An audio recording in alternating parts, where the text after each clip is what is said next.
গুগলের Gemini AI অ্যাপসটি আপনি কিভাবে রিমুভ করবেন আপনার ফোন থেকে, এটা কিন্তু অটোমেটিকলি অনেকের ফোনে চলে এসেছে। আবার এটা ডিলিট করলে গুগল অ্যাপসও ডিলিট হয়ে যায়। তো কিভাবে শুধু জিমিনি অ্যাপসটা বা এটা আপনি কিভাবে বন্ধ করবেন সেটা এখন আপনাকে দেখিয়ে দিচ্ছি। এই জন্য প্রথমে সেটিংসে চলে যাবেন, আপনার ফোনের সেটিংস অপশনে ক্লিক করে দিবেন। দেন আপনি নিচের দিকে স্ক্রল করবেন, নিচের দিকে স্ক্রল করে আসার পরে আপনি এখান থেকে অ্যাপস নামের যে অপশনটা দেখতে পাচ্ছেন, এই অ্যাপস অপশনে আপনাকে প্রবেশ করতে হবে। প্রবেশ করার পরে এখানে আপনার ফোনে যতগুলো অ্যাপস আছে সবগুলো শো করবে। তো এখান থেকে যেহেতু গুগলের জিমিনি গুগলে থাকে, সেহেতু গুগল অ্যাপসে আপনাকে প্রবেশ করতে হবে। তো গুগল অ্যাপসে ক্লিক করে দিবেন।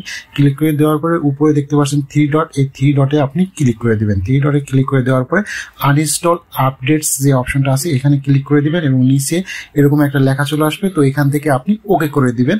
তো এখান থেকে ওকে করে দেওয়ার পরে দেন কিছুক্ষণ ওয়েট করবেন। দেন এই অপশন থেকে বেরিয়ে আসবেন। আসার পরে দেখতে পারবেন যে এখান থেকে আপনার ফোনের যে জিমিনি অ্যাপসটা ছিল সেটা কিন্তু রিমুভ হয়ে যাবে, কিন্তু আপনার গুগল অ্যাপসটা থেকে যাবে।